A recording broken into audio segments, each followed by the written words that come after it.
There are two ways of getting rich. One is by acquiring much, and the other is by desiring little. Hi all, my name is Omar Sharif. As you know me well, I always talk about staying clear in your mind and having clarity in your lives. Has it ever happened to you that you are faced with a lot of choices to choose from and yet were undecided? How many times has it happened to us? Today, more than ever, we have a much wider and bigger choice than ever before in the past. Today, you have a number of travel destinations to choose from. You have vacation spots to choose from. When I walk into my grocery store, I see 7 different kinds of cheese, 4 different kinds of milk bottles, 5 different kinds of bread, and 30 different cleaning products. When I want to watch a movie, I switch on Netflix, and for the first 25 minutes, I'm still surfing, still undecided which movie do I watch. When we were growing up, when I was young, we had one kind of cheese, one type of bread, just one kind of milk, and one national television channel called Doordarshan in India, which we used to watch very happily. And by the way, we were much happier, healthier, and much more entertained than what today's kids are. The more choices you have, the more confused you get. It's called as the paradox of choice. Barry Schwartz, a psychologist, has a book by the same name. He explains it very well. He says 3 things essentially happen to you because of a wider selection, because of a wider choice that we have today. One is an inner paralysis. When you actually have a very wide choice, you're not able to decide. You're not able to choose anything. One supermarket tried to keep 24 different kinds of jelly.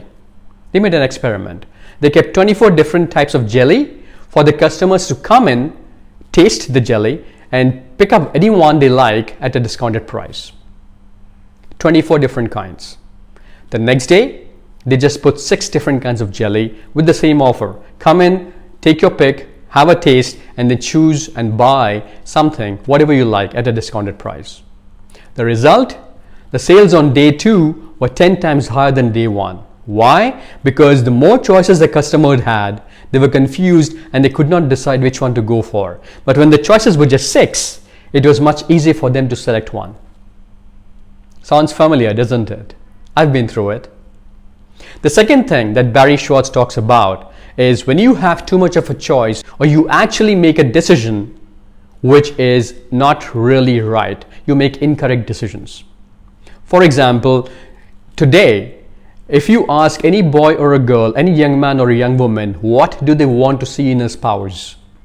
The typical answers would be education, intelligence, warmth, humor, and finally it is physical attractiveness. But because of the choices you have today, social media, online dating, and what have you, eventually, because the mind gets confused by all the selection choices that you have, you find that young boys and young girls essentially go for that one factor which drives decision making in the wrong direction, and that is physical attributes. And we all know what happens as a result of that. The third thing which happens to you because of a very large selection is discontentment. You're never happy. How can you be sure that the product you've chosen to buy is actually the best one? You can never be sure. When you have such a wide selection to choose from, you can never be sure the thing that you've bought is the best one. So you'll always stay discontented, always stay unhappy. You'll never be happy with the choice of purchases you've made. Question is, what do we do with all the choices that we have today, with the wide selection we have today? How do we really hone down on the correct choice for us and still stay happy and contented? The first thing to do is to create a list of parameters you want to adhere to. For example, if you want to buy a mobile phone, ensure you create a list of 5 parameters you want in the phone, 5 features you want in the phone, and stick to it. Don't fall for the 15 different features the new phones have. Go for what you want. Be very clear as to what you want and stick to it. Number 2 is to understand that when you have so much of choices, the one thing you have to be very clear on is to understand you can never select the best product. You have to select what is good. You have to be contented with what is good for you. Good enough. is the new best. Every time you buy, ask yourself why. When you start doing that, you'll stay contented, you'll make the right decision, and you'll never regret your purchase. Understand that less is more. Until I see you the next time, buy less, keep less, that's more for you, and be clear in your life. Have clarity in your mind, have clarity in your life. Signing off. Bye.